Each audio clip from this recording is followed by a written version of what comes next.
টিংটং করে কলিং বেলটা বেজে উঠল।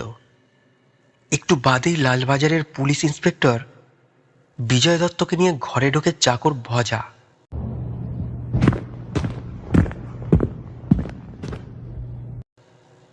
বিজয়বাবু তার ভারী দেহটাকে সোফায় এলিয়ে দিয়ে উপস্থিত এক ব্যক্তিকে উদ্দেশ্য করে বলেন,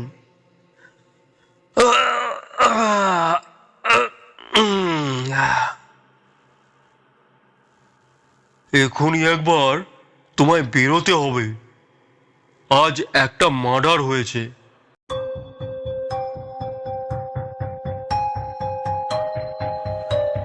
ডেড বডিটা পোস্টমর্টমে পাঠিয়ে দিয়েই তোমার কাছে এসেছি। চলো একবার কেসটা দেখে আসবে। কেসটা অবশ্য বিশেষ জটিল নয়। তোমার সাহায্য পেলে বোধহয় খুনিকে হপ্তাখানেকের ভেতর অ্যারেস্ট করতে পারবো।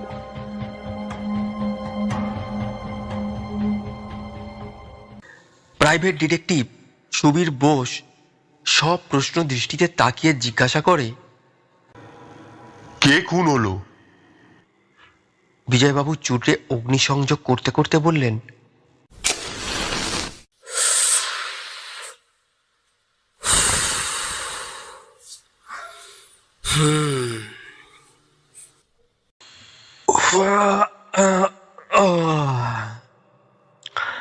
খুন হয়েছে কলকাতার কয়েকটা বিশিষ্ট সিনেমা হলের মালিক বিনয়বাবুর ছেলে মাধব রায়ের ভাইপো।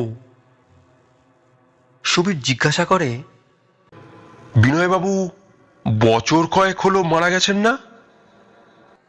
হ্যাঁ, মারা গেছেন তো প্রায় বছর দুয়েক হলো।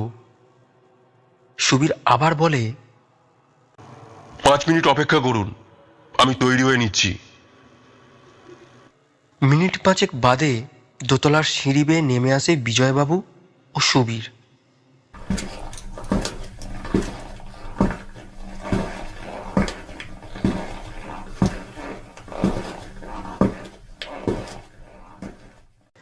গেটের সামনেই একটা নতুন মডেলের স্টুডিবেকার দাঁড়িয়ে ছিল।